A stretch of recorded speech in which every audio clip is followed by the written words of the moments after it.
Donc, je vais vous parler du module 3 qui est offert par Voyage Sauvage en Ouganda, qui est un module de 8 jours, 7 nuits et qui inclut plusieurs destinations qui sont la ville de Entebbe et les marécages de Mabamba, la forêt des gorilles, la forêt de Bundy, Mutanda, qui est juste à côté des volcans de la chaîne des Virunga. Et enfin, le lac Mburo, c'est-à-dire le parc du lac Mburo, en retour vers Kampala, vers la capitale. Euh, ce programme de 8 jours est assez complet et focus animaux. Et dans ce cas-là, singes, oiseaux et surtout zèbres, hippopotames, crocodiles. Donc, le voyage se découpe de la manière suivante. Le premier arrêt de ce voyage dans la ville de Entebbe, dans la ville de Entebbe, où les clients arrivent le premier jour. Après leur long voyage, ils passent la nuit dans un hôtel sur place. Le lendemain, il y a une excursion qui est organisée, donc soit tôt le matin, soit dans l'après-midi, en fonction des envies de chacun. Deux expériences sont aussi qualitatives l'un que l'autre. Où vous partez sur une excursion de 3-4 heures avec des pêcheurs, donc sur des bateaux de pêcheurs, sur des marécages de Mabamba qui se situent à 5 minutes du logement où vous allez rester. Et là, vous allez observer pendant 3-4 heures ces oiseaux assez étranges, donc des oiseaux assez grands qui ont vraiment une tête de dinosaure, donc de ptérodactyle, pour être un peu plus précis. Et donc voilà, donc c'est un des seuls endroits où on peut voir cet oiseau-là. Venir en Ouganda, c'est aussi avoir la chance d'observer cet oiseau qui a la tête d'un dinosaure. C'est quand même un phénomène assez rare. Donc le Ce qui est sympa lendemain, aussi, on peut préciser, hein, Jonathan, c'est que en plus cette excursion, si je me trompe pas, c'est que c'est fait avec justement des locaux et donc ça les fait vivre en fait. Hein, c'est ça les becs en sabot sur exactement. ce marécage.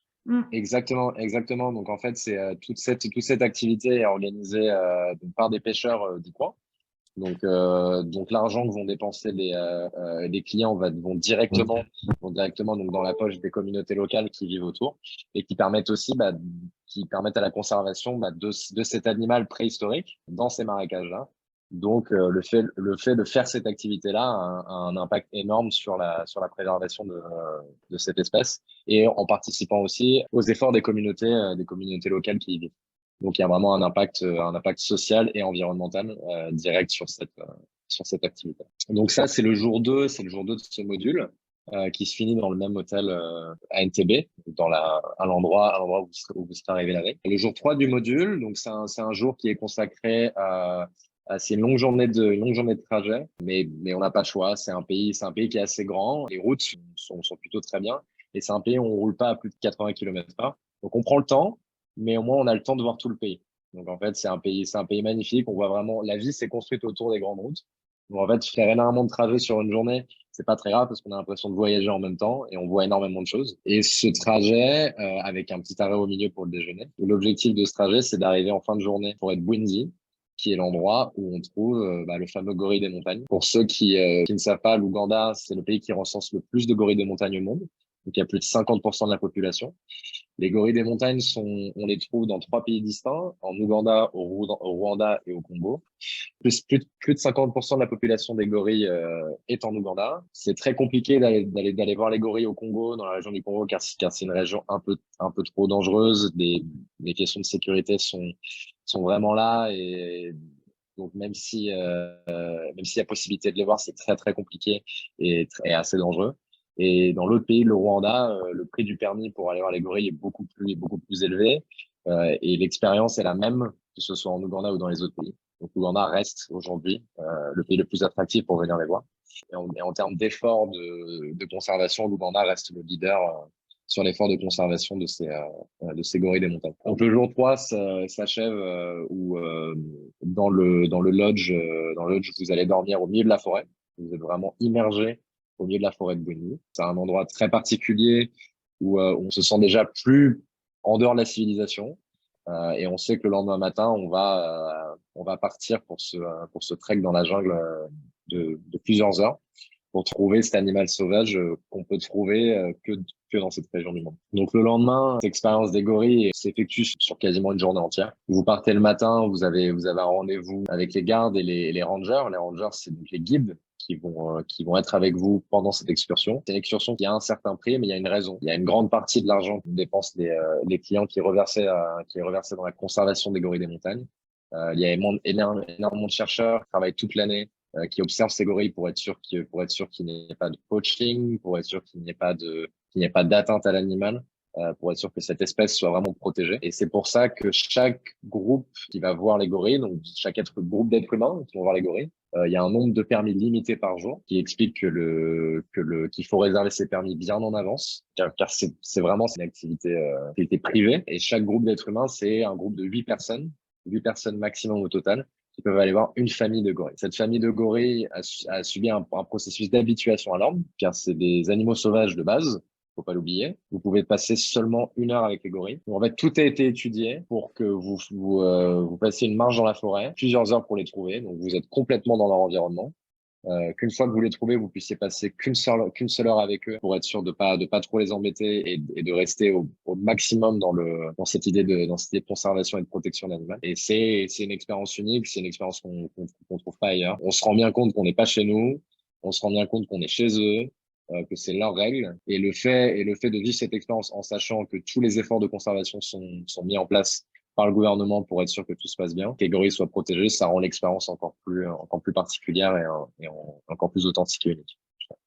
Donc ça, c'est le highlight. Les rangers, peut-être on peut préciser que les rangers, en fait, assurent à la fois, bien sûr, votre sécurité, mais aussi le respect, justement, des consignes qu'ils vont vous donner, bien sûr, lors de l'excursion. Exactement. Il y a un briefing qui est fait le matin, juste avant le départ pour les gorilles. C'est un briefing d'une demi-heure et ils font vraiment attention à ce briefing. C'est très, très important. En gros, si vous participez à l'activité des gorilles, vous êtes obligé d'assister au briefing.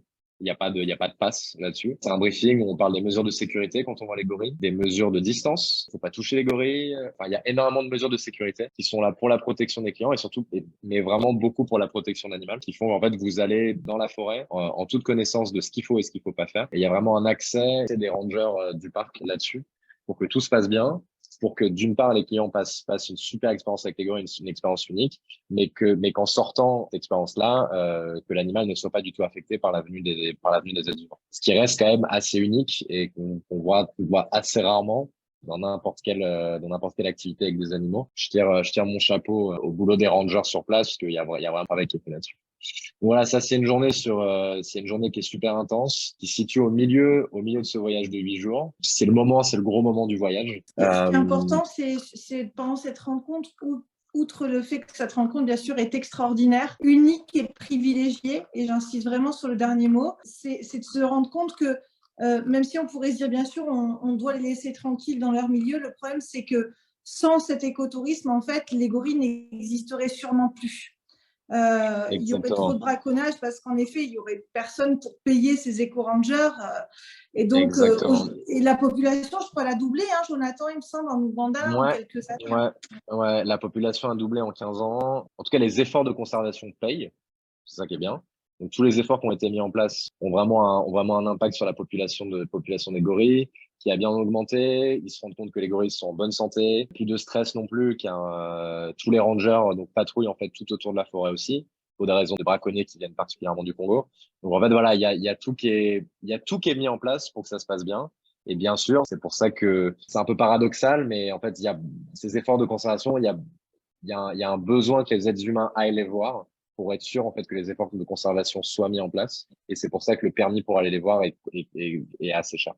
Mais voilà, mais ça a du sens. Je précise quelque chose de très triste, mais dont il faut avoir conscience.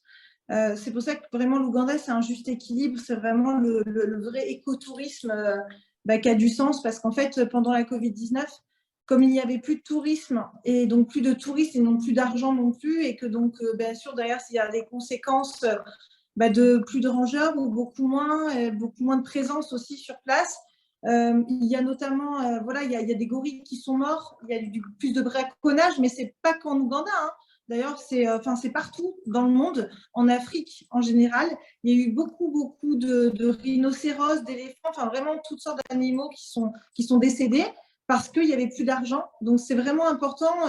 Ce tourisme, en fait, là, il a vraiment du sens. Et en même temps, il faut bien le faire. Et je pense que l'Ouganda, la preuve, comme disait Jonathan, vu que la population a doublé, qu'en plus elle est en bonne santé, ça prouve que je crois que c'est la bonne solution, le juste équilibre a priori. Et ce besoin de conservation, il est là. Et il faut qu'il y ait des gens qui continuent à venir, tout en respectant toutes les mesures de sécurité et toutes les mesures de respect de l'animal. Pour continuer ces efforts de conservation, il faut que les gens continuent à venir ici. On peut peut-être Voilà, donc préciser, Jonathan, les conditions physiques peut-être. Qu'est-ce que tu en penses pour les gorilles? alors sur les conditions physiques, alors il y a ce qui se passe, c'est que le matin de l'activité, après avoir fait le briefing dont je parlais tout à l'heure sur les mesures de sécurité avec les gorilles, en fait vous êtes mis par groupe de niveau, c'est-à-dire que le début de l'activité commence du même point dans la forêt de Bundy.